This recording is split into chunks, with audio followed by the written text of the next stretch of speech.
Et oui, c'était il y a 10 ans tout juste, en 2015. 195 pays adoptaient l'accord de Paris sur le climat. Objectif, réduire les émissions de gaz à effet de serre pour maintenir le réchauffement climatique en dessous de 2 degrés et si possible en dessous d'1,5 degré. 10 ans plus tard, et alors que la 30e conférence des Nations Unies sur les changements climatiques s'est ouverte cette semaine au Brésil, le compte n'y est toujours pas. Ce seuil n'est plus un objectif réaliste, presque inévitable de le dépasser à court terme. C'est ce qu'a déclaré le président du GIEC en début de semaine. Le GIEC, on le rappelle, c'est le groupe de chercheurs qui établissent le consensus scientifique sur le climat. Et les territoires ultramarins sont en première ligne face au changement climatique. Selon les dernières projections de Météo France, et si les politiques à l'échelle internationale se poursuivent telles quelles, la Guyane pourrait gagner 2,3 degrés en 2050 et 3,5 degrés d'ici 2100 par rapport à la température de l'ère pré-industrielle. Pour en parler, Marine Brestow est notre invitée ce matin. Bonjour. Bonjour. Et merci beaucoup d'avoir accepté notre invitation. Vous êtes ingénieur d'études à Météo France. On vous avait reçu il y a quelques mois suite à une conférence que vous aviez donnée sur l'évolution du climat guyanais de 1950 à 2100. C'était pendant les journées de l'adaptation au changement climatique en Guyane. On va revenir évidemment à Marine Brestow sur le cas précis de la Guyane, mais j'aimerais d'abord vous entendre un petit peu sur la COP30 qui vient de s'ouvrir il y a quelques jours à Belém. C'est quoi votre sentiment actuel, on va dire? Est-ce que en tant que scientifique, vous attendez quelque chose, on va dire des négociations et des discussions là qui ont lieu en ce moment à Belém? Je vous demande ça parce que en préparant les questions, je suis tombé sur énormément de témoignages de scientifiques qui se disent un peu désespérés, on va dire, face au manque de volonté politique. Est-ce que c'est votre cas ou bien il y a quand même un petit peu d'optimisme, on va dire? Mon avis est assez partagé effectivement sur la COP30.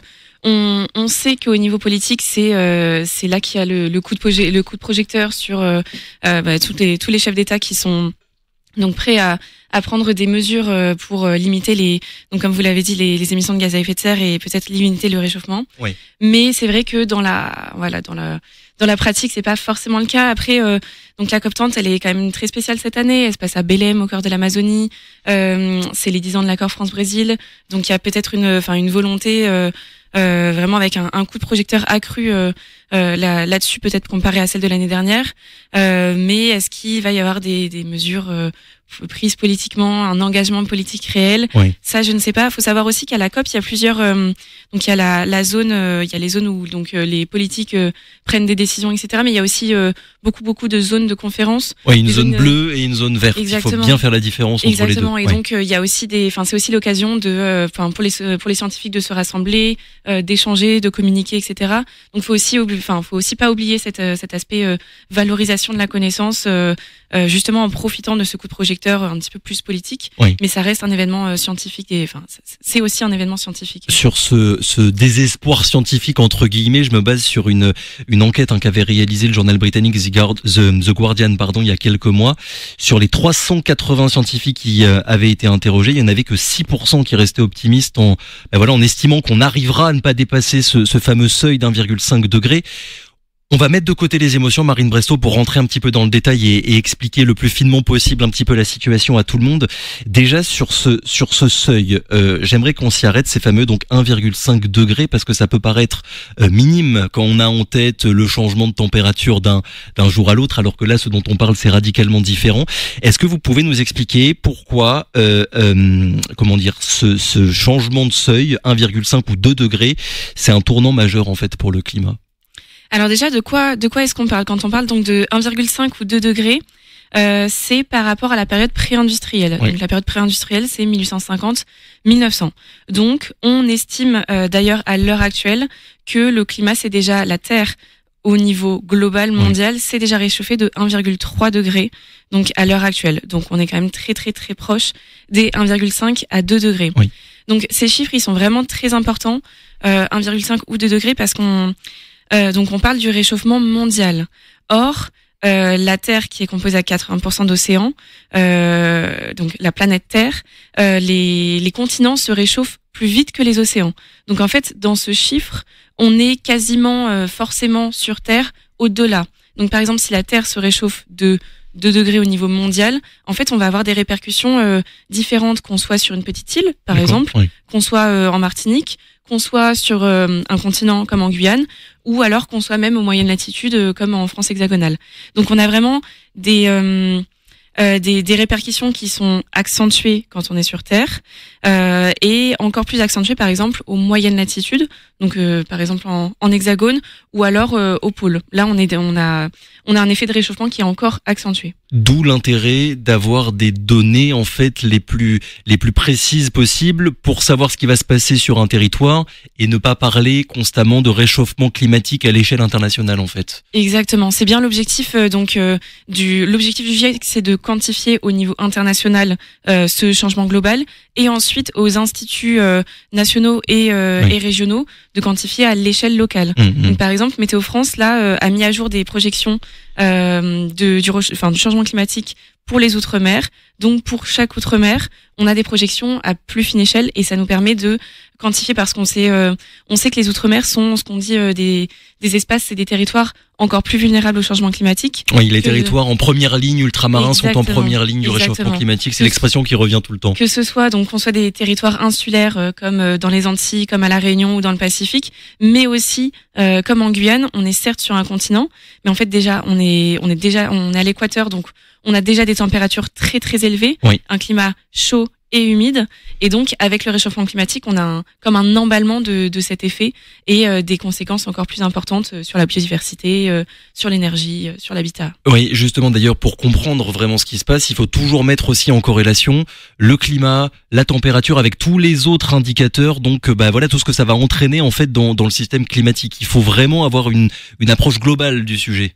Oui, même si on parle, on part toujours de la température parce que c'est la température qui a le signal le plus clair et la tendance la plus nette. Donc c'est pour ça que pour l'accord de Paris, on parle d'un seuil en température. C'est pour ça que par exemple la trajectoire de réchauffement de référence pour l'adaptation au changement climatique, donc développée par Météo France et qui est mise en ligne depuis très très récemment et dont on parlera un peu plus dans les prochaines semaines. Mais en fait, c'est vraiment une trajectoire qui se veut orientée par la température puisque c'est l'indicateur le plus facile à manipuler. Par contre, on parle bien de changement climatique et plus de réchauffement climatique parce que c'est un tout. C'est vraiment un emballement, un dérèglement de la machine climatique. Et donc, on a des répercussions, bien sûr, sur les températures, mais aussi sur les précipitations. On parle souvent d'événements extrêmes. Là, ça concerne plutôt les précipitations. Et est-ce que ça, justement, ce point-là, Marine Bresto, l'interconnexion entre le climat et la biodiversité, le climat et les océans, l'air, les sols, enfin tout le reste, c'est pas une des raisons qui font qu'on a du mal, en fait, collectivement, à comprendre l'énorme sujet qui est alors pas le réchauffement, mais le changement climatique? C'est sûr que c'est un objet un petit peu, très difficile à manipuler, mais justement on essaye de mettre en place des outils pour simplifier le message et le rendre un peu plus compréhensible. Donc justement, là, la trajectoire de réchauffement de référence pour l'adaptation au changement climatique, c'est vraiment c'est une initiative gouvernementale pour permettre une meilleure compréhension, de dire en fait en France, que ce soit en France hexagonale, que ce soit en Outre-mer, on s'attend à cette trajectoire de température et qu'est-ce que ça veut dire et vraiment le décliner pour chacun des paramètres aux différents horizons temporels. Donc on a 2030, 2050, 2100. Il faut bien se dire que quand on parle d'horizon et quand on parle de climat, on ne parle pas de la température qui fera le 12 juillet 2087. Non, bien sûr. Mais on parle bien d'une anomalie, d'une différence par rapport à une référence. Oui. Et donc c'est ces objets qui sont certes un petit peu difficiles à manipuler, mais qu'on essaie de simplifier. Et au final, plus on en parlera, mieux ce sera compréhensible pour tout le monde. Alors justement, vous avez prononcé un mot très important, le référentiel, la date à partir de laquelle finalement on fait ensuite toutes nos évaluations. Si je me trompe pas, l'an dernier, la température moyenne à la surface de la Terre a franchi pour la première fois le seuil d'1,5 degré, plus 1,5 degré. Par rapport à l'ère pré-industrielle, comment ça se fait qu'il y ait des périodes qui diffèrent selon les sources? On parle parfois de période pré-industrielle, on parle parfois, pour Guyane Climat, je l'avais noté, de la période 1980-2014. Pour le la TRAC, c'est 1991-2020. Est-ce qu'on gagnerait pas un peu à harmoniser ce point de référence-là pour qu'il soit le même tout le temps, Marine Brestow? C'est toujours un sujet. Alors dans tous les cas, il y aura le référentiel commun qui est l'ère pré-industrielle, 1850-1900. Le problème, donc on a cette harmonie par rapport à cette référence, sauf que la plupart des endroits sur Terre n'avaient pas de stations météorologiques qui peuvent quantifier ce climat jusqu'alors. Donc on a des références qui sont plus proches, parce que ça permet aussi d'avoir des références plus tangibles, auxquelles les gens peuvent un petit peu plus s'approprier, que les gens peuvent un peu plus s'approprier. Oui, dire qu'il va faire 1,5 degré de plus par rapport à 1890 ou 1980, c'est pas la même chose. On n'était pas encore nés. Donc c'est pour ça qu'on a des références un petit peu plus proches. Donc Guya Climat 1980-2014, qui là, en fait 2014, c'est la fin de la période historique pour le 6e exercice du GIEC. Vous savez, le GIEC, ils font des exercices et ils publient des rapports à chaque fois. Et à chaque nouvel exercice, il y a des nouvelles simulations. Donc en l'occurrence 2014, c'était la fin de la période historique, ce qui est un petit peu dur à suivre.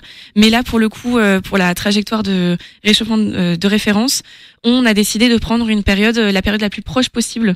Et donc c'est la trentaine d'années, puisqu'en termes en climat, on réfléchit par 30 ans. On réfléchit par 30 ans, et donc c'est 91-2020. Et vous en avez parlé tout à l'heure, donc de l'année 2024, qui a été l'année la plus chaude jamais enregistrée. Et on dépassait le seuil de 1,3 en fait. D'accord. Mais parce que sur un an, on peut avoir sur un mois, sur une journée, on peut avoir des différences bien plus élevées. Sauf que il faut que ce soit comparable, et donc pour que ce soit comparable, il faut le lisser par rapport à une période. Donc c'est vraiment le climat dans son ensemble, c'est vraiment un petit peu difficile, mais il faut bien savoir ce qu'on prend en compte. Il faut pas dire on va gagner plus 1,7 degré d'ici à 2030 par exemple. Tout le temps avoir en tête par rapport à quoi? Exactement. La hausse par rapport à quelle période? Référence. Voilà. Et donc quand on parle horizon 2030, 2050, 2100, on parle des 20 années autour de cet horizon. Donc les 20 années autour de 2030, autour de 2050, et ensuite les 20 années avant 2100. Autre expression dont on entend très souvent parler, ce sont les scénarios climatiques. Donc en gros, ce sont des hypothèses, en fait, les différents chemins possibles que pourrait prendre notre société. C'est quoi la différence entre scénario et projection climatique, Marine Brestow?